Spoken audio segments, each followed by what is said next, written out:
안녕하세요. 저는 31살이고 예비신랑은 33살입니다. 올해 10월 결혼 예정이에요. 결혼 준비하면서 양가 도움을 거의 똑같이 받았습니다. 우리 집에서 5천만 원 예비신랑 내에서 5천만 원의 언약식 비용을 지원받았습니다. 저희는 결혼식을 안 하고 언약식으로 대체하기로 했어요. 집은 제가 모은 7천에 얘랑이 모은 9천 양가 지원 1억 합쳐서 대출 5천 기구 3억 조금 넘는 3룸 신축 빌라를 계약했습니다. 시댁은 가장 비싼 곳으로 가게 되었습니다. 집은 제가 모은 7천에 얘랑이 모은 9천 양가 지원 1억 합쳐서 대출 5천 기구 3억 조금 넘는 3룸 신축 빌라를 계약했습니다. 시댁이랑 친정에서 적당히 떨어져 있고 우리 직장에서 가까운 데다 무엇보다 신축 첫 입주라는 게 가장 마음에 들었어요. 개인적인 사정으로 계약과 잔금 지불은 미리 해두고 입주는 내년 초에 하는 것으로 합의를 봤습니다. 그 사이 집이 비어있겠지만 가구 들이고 인테리어 하면서 자주 오가면 크게 문제는 없을 것 같았네요. 그런데 어제 저녁 문제가 터지고 말았습니다. 시어머님한테서 한 통의 전화가 왔어요. 저녁 먹으러 오라고 하시길래 무슨 일 있으시냐 물었더니 와서 이야기하자 하셨어요. 남친한테 전화했는데 맘맞기에 시댁으로 바로 오겠거니 해서 퇴근하자마자 혼자 갔습니다. 갔는데 남친은 없고 시부모님은 계셔서 오빠는 안 부르셨냐 하니 저만 불렀다고 하셨어요. 뭔가 초기세했지만 일단 차려주신 저녁은 맛있게 먹었습니다. 저녁 먹고 과일 먹는데 어머님이 갑자기 시댁이사 이야기를 꺼내셨어요. 현재 예비 시부모님이 살고 계신 전세집은 8월 첫 주에 계약이 만료될 예정이라 몇 달 전부터 집을 알아보고 계셨대요. 두 분만 지내실 거라 2억 조금 안 되는 작은 집으로 보고 계셨는데 우리 신혼집 구하는데 보태라고 5천 주시면서 예산이 더 적어지는 바람에 갈 곳이 정말 마땅치 않다는 황당한 소리를 하시기 시작했어요.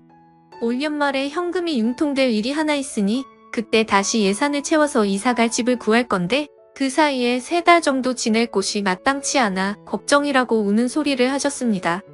돈을 다시 돌려달라는 건가 아니면 그냥 하소연하시는 건가 고민하며 어쩌라는 거냐는 심정으로 듣고 있는데 바로 결론을 말씀하셨습니다. 그래서 말인데 너희 신혼집에 잠깐 들어가 살면 안 되겠니? 어차피 너네 집이고 내년 초까지는 비어있을 집이니 그 방법이 가장 좋을 것 같은데 라고 하셨어요. 순간 얼굴 시뻘개질 정도로 황당해서네? 이러면서 표정 관리가 안 됐습니다. 어머님이 거기서 평생 살겠다는 게 아니라 올 연말에 현금 회수되면 바로 다른 곳으로 옮길 거라고 걱정하지 말라는 식으로 말씀하시는데 저는 솔직히 너무 싫었어요. 그런데 마땅히 안 된다고 거부할 이유나 근거가 없어서 할 말 생각하며 얼굴만 구기고 있었습니다. 제 표정이 너무 안 좋으니 어머님이 약간 언짢아 하시면서 그 집 구할 때 너희 집에서는 반도 안 되는 현금 넣지 않았냐고. 나머지는 고스란히 우리가 해준 건데 그렇게 기분 상하냐고 하시는데 아니 3억 천짜리 집에서 1억 2천 우리 쪽에서 현금 넣고 대출 5천 받은 건 나랑 남친이 같이 갚을 건데 그런 식이면 겨우 2천 더 넣으신 거예요. 지금 그 2천 더 넣으신 걸로 마치 그 집을 해주신 것 마냥 말씀하시는 건가 싶어서 황당하기도 하고 너무 당당하게 들어가 살게 해달라 하시니 난감한 걸 넘어 화가 치밀어 올랐습니다. 그 부족한 5천을 제가 따로 대출받아서 마련해 드릴 테니 집 구하시고 연말에 현금 생기면 다시 주시라 말씀드렸습니다. 그랬더니 그러면 이자가 어쩌고 저쩌고 하시길래 그런 건 신경 쓰지 마시라고 내가 어머님 아버님 이사 가시는데 그깟 이자쯤 감당 못하겠냐고 그냥 집 구하시라 말씀드리니 이번엔 어머님 표정이 썩어 들어갔습니다. 그리고선 나중에 다시 얘기하자 하셨어요. 저도 웃으면서 대출 한번 알아보고 연락드리겠다고 하고 시댁에서 나왔습니다. 나오자마자 남친한테 전화를 했더니 이번엔 받더라고요. 어디냐 하니 집 앞이라길래 보자고 했습니다. 집 앞에서 딱 10분 이야기했어요. 이미 남친도 알고 있던 일이겠거니 짐작해서 그냥 거두절미하고 난 신혼집에 두 분 들어가 사시는 거 싫다고 신축이고 첫 입주라서 좋았던 건데 무엇보다 두 분이 연말 지나 내년에도 집 못 구하시면 그럼 우린 어디서 사냐고 같이 살아야 되는 거 아니냐고 하니까 연말까지는 무조건 집 구해서 이사 가실 거라고 걱정 말라는 개소리를 했어요. 그래서 다 필요 없고 그냥 안 된다는 것만 기억하라고. 그리고 어머님이 꼭 집 사주신 것처럼 말씀하시던데 그럼 나랑 친정에서 넣은 1억 2천을 빼가면 그거 채울 수 있냐고. 못 채우면 다시는 그런 식으로 말씀 못하게 단돌이 잘하라고 한 소리하고 집에 돌아갔습니다. 남친이 어제 저녁에는 따로 연락 없길래 오늘 아침에 전화했더니 자기는 솔직히 잠깐 부모님 들어가서 사시는 거 그다지 거북하지는 않다고 하면서 있는 듯 없는 듯 계시다가 나오는 거고, 우리 들어갈 때는 회로 청소면 모며 삭해서 거의 없던 것처럼 하고 가실 건데 그렇게까지 극도로 싫어하는 이유를 모르겠다. 내가 대출 얘기까지 한 건 좀 과했다고 했습니다. 아니 나는 확실히 연말에 나가신다는 보장이 없는 것도 싫고 시부모님이든 우리 부모님이든 누군가 살았다 가는 게 싫다고 그럴 거면 뭐하러 비싼 가치인 신축을 구했겠냐고 설명하는데 수긍하는 듯 하면서도 이해는 못하는 것 같았어요. 그리고 도대체 시부모님 이사 가실 때 쓰셔야 할 돈을 왜 우리 결혼 자금으로 내주신 건지도 의문이라 말했습니다. 그 돈이 없으면 이사 가기 힘들다는 건 즉 결혼 자금으로 줄 여유 자금이 없으셨다는 건데 왜 상견례 때 집에서 똑같이 5천 지원해주자고 하신 건지도 모르겠다 그랬더니 그건 자기도 솔직히 부모님 생각을 모르겠다 하더군요. 이래저래 얘기하다가 차라리 자기가 대출을 받아서 부모님 드리겠다는데 이제 우리 결혼할 건데 너의 대출이 나의 대출이고 집에 얘기하면 집안 싸움 날 것 같아서 최대한 내 선에서 쳐내고 싶은데 뭘 어떻게 해야 할지 모르겠네요. 신혼집에 들어오시는 건 절대 싫은데 이런 상황이 생길 거라고는 생각지도 못했던 터라 어떻게 대처하고 방어해야 할지 막막합니다. 후기입니다. 하루 정도 고민하다 결국 아빠한테 털어놓았어요. 아빠는 말도 안 되는 소리들을 한다며 극대노하시다가 남친을 호출했습니다. 남친은 아빠한테 전화 받자마자 우리 집 도착하기 직전까지 계속 저한테 전화를 했지만 전 받지 않았어요. 문자도 10대 통 왔습니다. 아버님 왜 화나셨냐고, 혹시 집 문제 때문에 그러냐고 끊임없이 왔는데 하나도 답장 안 했습니다. 남친이 도착하자마자 아빠가 뜬금없는 걸 물어보셨어요. 남친이 모았다고 했던 9천이 정말 남친이 모았던 게 맞는지 물어보셨습니다. 처음에는 무슨 소린가 싶었는데 아빠가 알고 싶으셨던 건 남친의 그 9천이 부모님 이사 가실 때 필요했던 자금을 일부 당겨온 건 아닌지, 아무리 생각을 해봐도 5천 때문에 이사를 못 간다느니 잠깐 집에 들어가서 살아야겠다. 그런 이야기가 너무 터무니없다고 생각하셨나 봅니다. 우물쭈물 대답하던 남친은 결국 아빠한테 탈탈 털리고 이실직고 했습니다. 요약하자면 남친이 그동안 모은 돈은 실제 3천이 조금 안 되는 돈이었는데 그것밖에 못 모았다는 게 쪽팔리기도 하고, 면도 안 서니 시부모님께서 정말 있는 거 없는 거 다 끌어모아 1억 조금 넘는 돈을 지원해 주시기로 했던 거였어요. 일부는 남친이 모은 것처럼 하고 나머지는 시댁에서 지원하는 모양새로 내놨던 건데 어차피 그 돈 모두 자기네 집에서 나오는 돈인데 어떤 모양새든 뭐가 중요하나 생각했대요. 남친은 솔직히 내가 자기 부모님이랑 같이 사는 거 크게 싫어하지는 않을 거라고 생각했다네요. 그래서 부모님한테 이사 자금을 땡겨달라고 얘기할 수가 있었던 거라는데 도대체 내가 언제 합가를 찬성한 적이 있었는지 진짜 의문이 들었습니다. 5천이 없어서 이사를 못 가는 게 아니라 1억 2천 가까이 되는 돈이 신혼집에 처박혀서 이사를 못 가는 거였습니다. 그 말을 듣고 저 혈압 올라서 미치는 줄 알았어요. 아빠가 말씀하시길 너네 부모님이 상식밖에 분들이시라 생각했는데 니놈이 정말 교활하고 이기적인 놈이라고 하시며 생각보다 돈을 조금 덜 모았다 한들 지들끼리 좋다는데 설마 결혼 안 시킬 줄 알았냐고. 사위도 자식이고 새 자식 새 식구 맞이하는데 부족한 거야. 아빠가 좀 더 채워질 수도 있는 거지. 그걸 부모님 이사 비용 끌어다가 이 체면 치레했냐고. 또 그래놓고 자기 부모님이 상식 없고 파렴치하다 욕먹을 만한 상황에 입도 뻥끗 안 하고 구경만 했냐면서 인간이 덜 된 것 같다고. 정말 말도 못하게 실망이라면서 야단치셨습니다. 남친이 뚝 다물고 눈물만 뚝뚝 흘리고 저도 기분이 너무 참담해서 울컥했네요. 결론은 결혼 준비 자체를 멈추기로 했습니다. 일단 신혼집 전세금은 최대한 빨리 빼서 시부모님 돌려드리고 우리도 결혼 진행하는 거에 대해 한 번 더 생각하기로 했어요. 전 이미 아빠 앞에서 눈물 줄줄 흘리며 변명하고 용서비는 모습 그리고 이기적이고 괘씸한 행동에 정이 다 털렸지만 아빠의 철학이 사람이 화가 났을 때 하는 결정은 그런 경우가 많으니 늘 가장 냉정할 때 결정하라 했기 때문에 생각해보는 척 하고 있습니다. 남친은 계속 제 오피스텔로 찾아오거나 전화 오는 중인데 거진 3일째 연락 만남 다 차단하고 있습니다. 그 집 부모님도 자꾸 연락 오는데 착잡하고 비참하네요. 전세금 빼고 돈 나누고 하려면 어쨌든 한 번은 배워야 할 것 같은데 남친도 그 부모님도 보기 싫어요.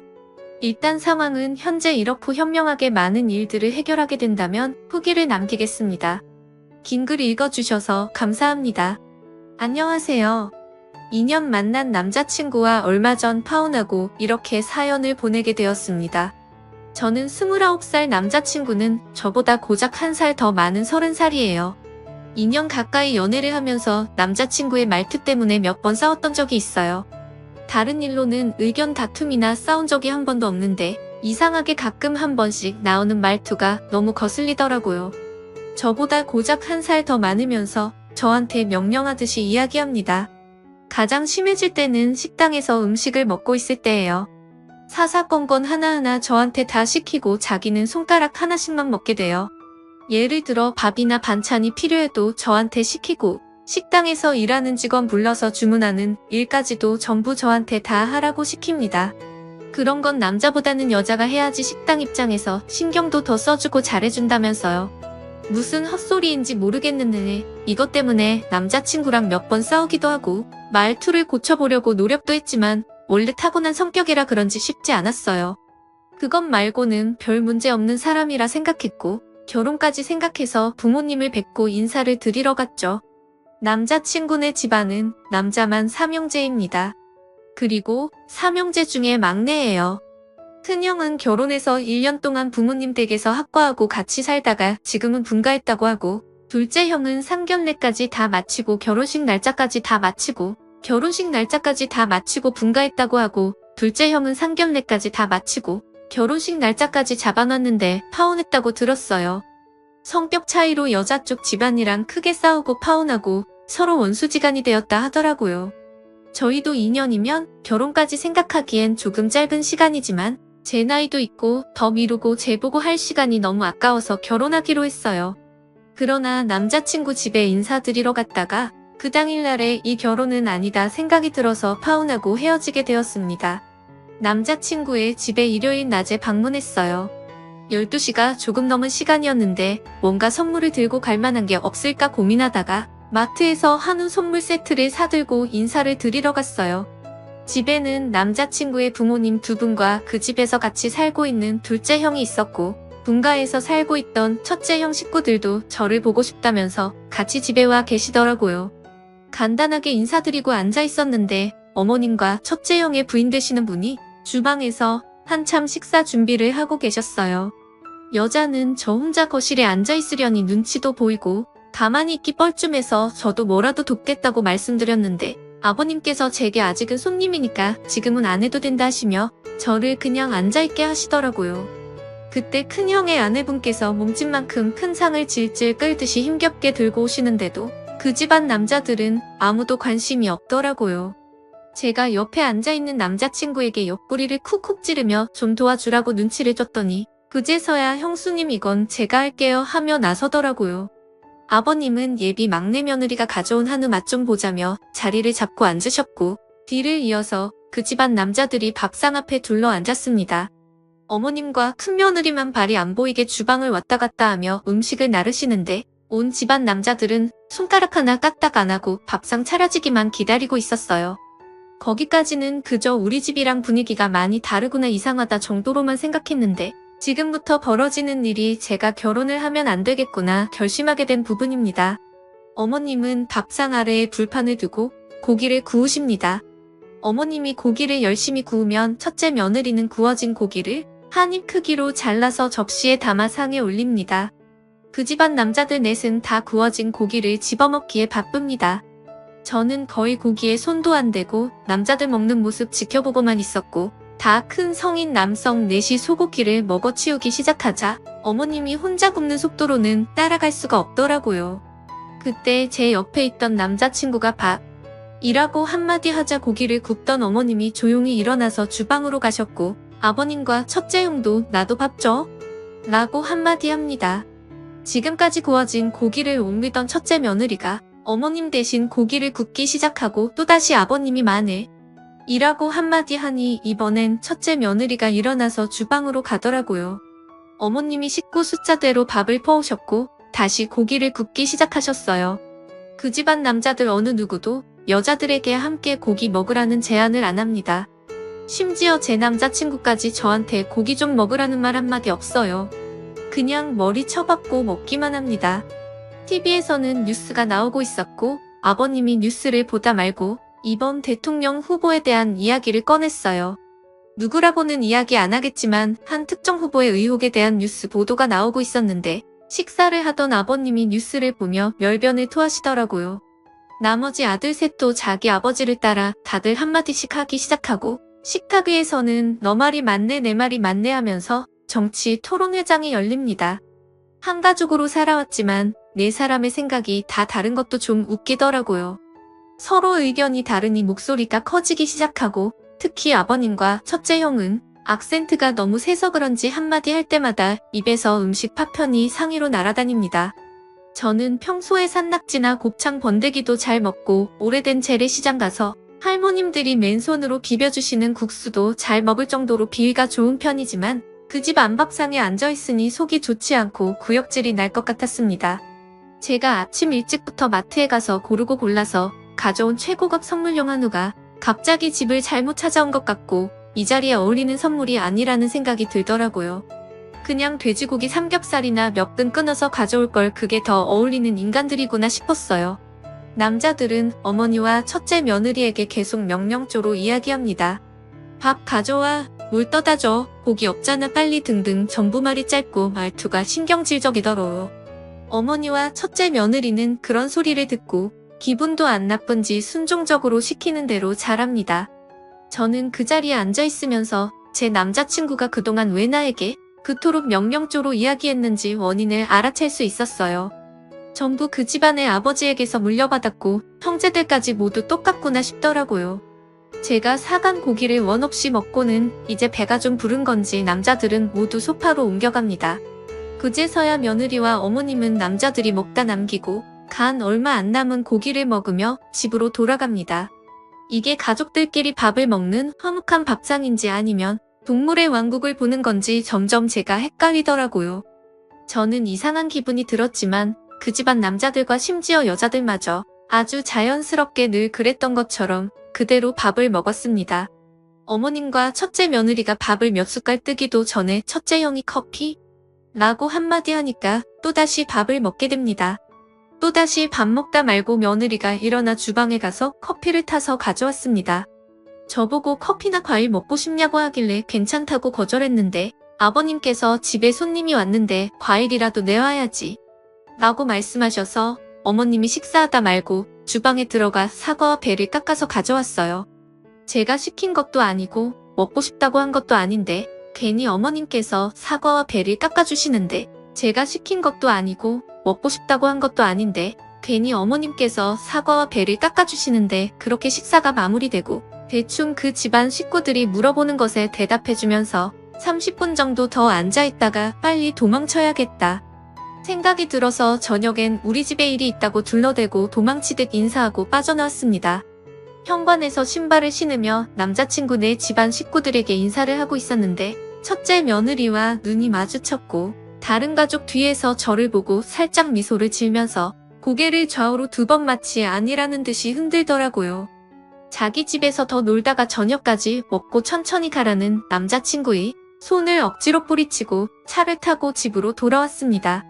운전하는 내내 방금 전에 들었던 아버님의 말씀이 제 귀가에 맴돌더라고요. 아직은 손님이다. 아직은 손님이면 며느리가 되는 순간 저도 그 집안 여자들과 똑같이 돼야겠다는 건가요?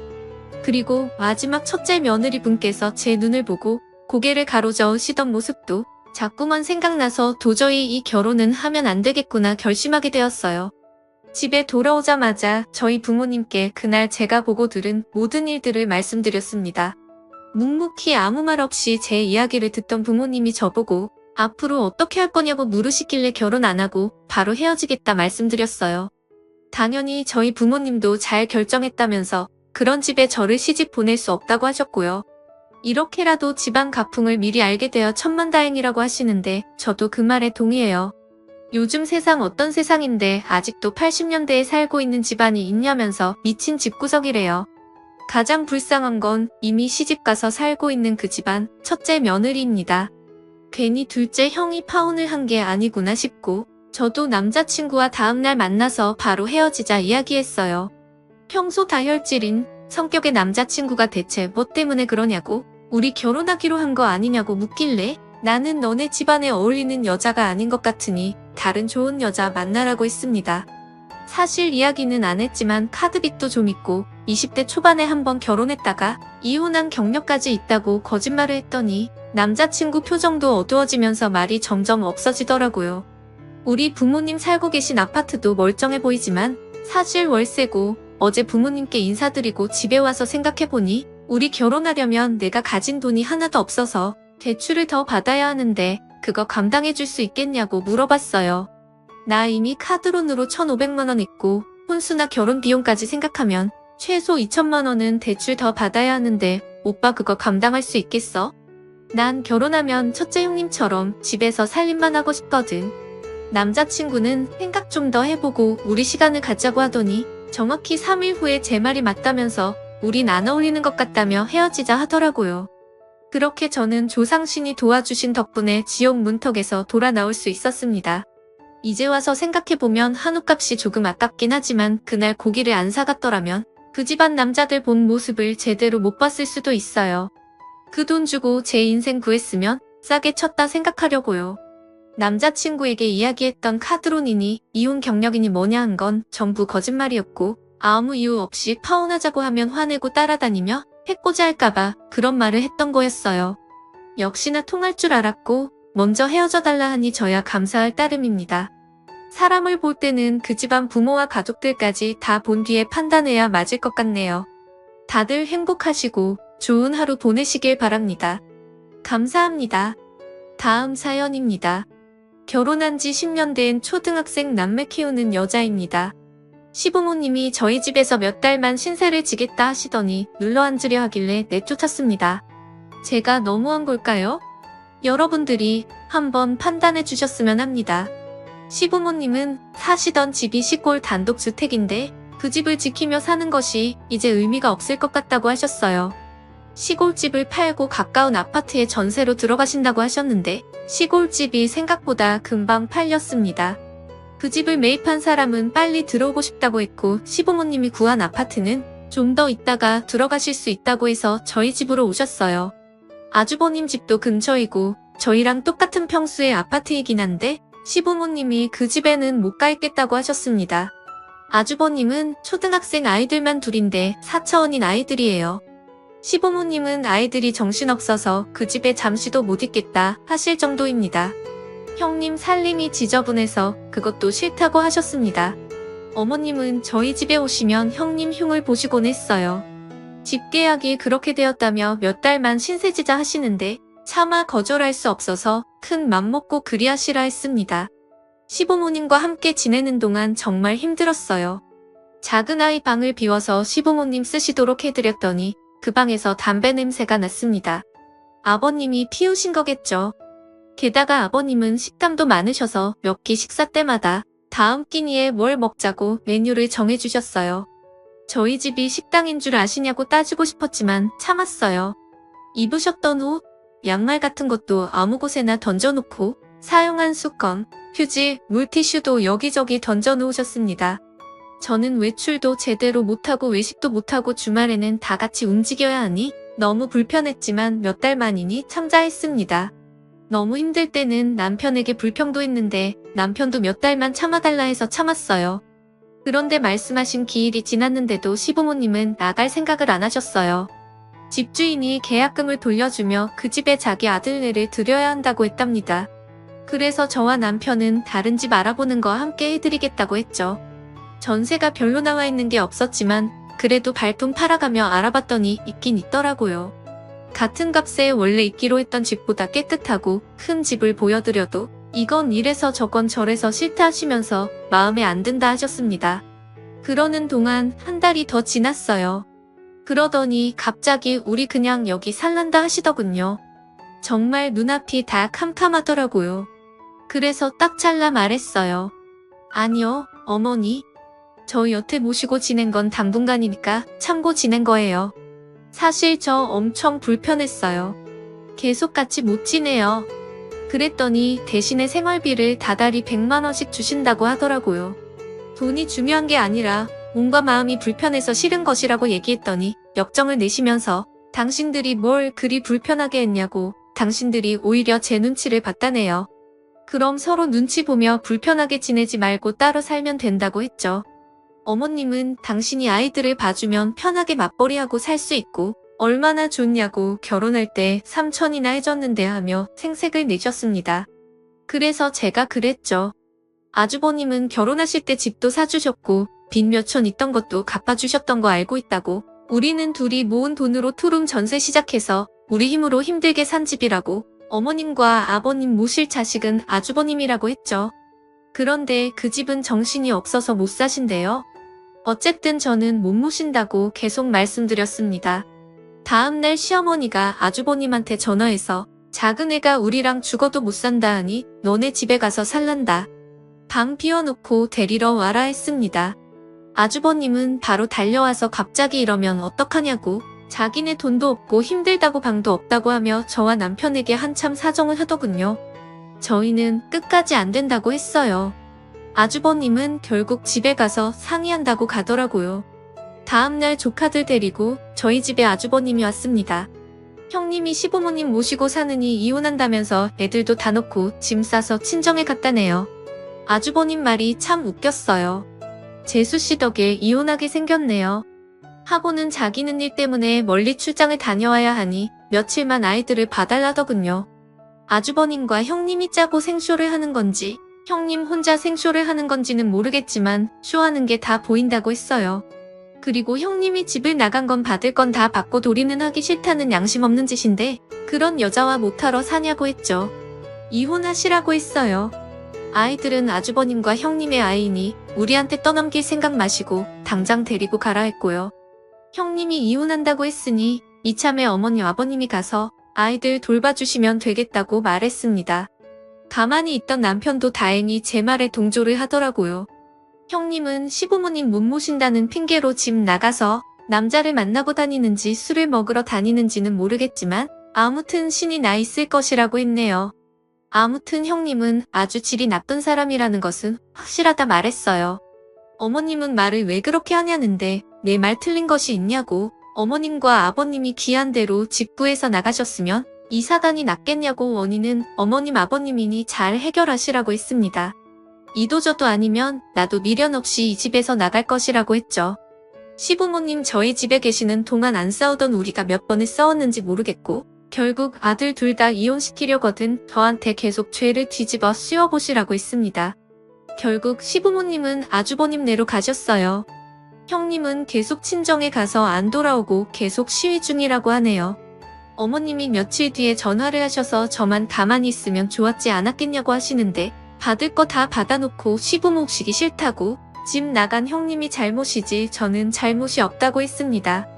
그리고 우리 집에 은근슬쩍 눌러앉으려 하신 어머님이 원래는 더 잘못이 크다고 말씀드렸고요. 그래도 좋게 해결하면 될 걸 그렇게 말을 했냐고 하시길래 아주버님한테 지원해줬던 돈 모두 회수하셔서 저희한테 주시면 어머님 아버님 모시고 살겠다고 했죠.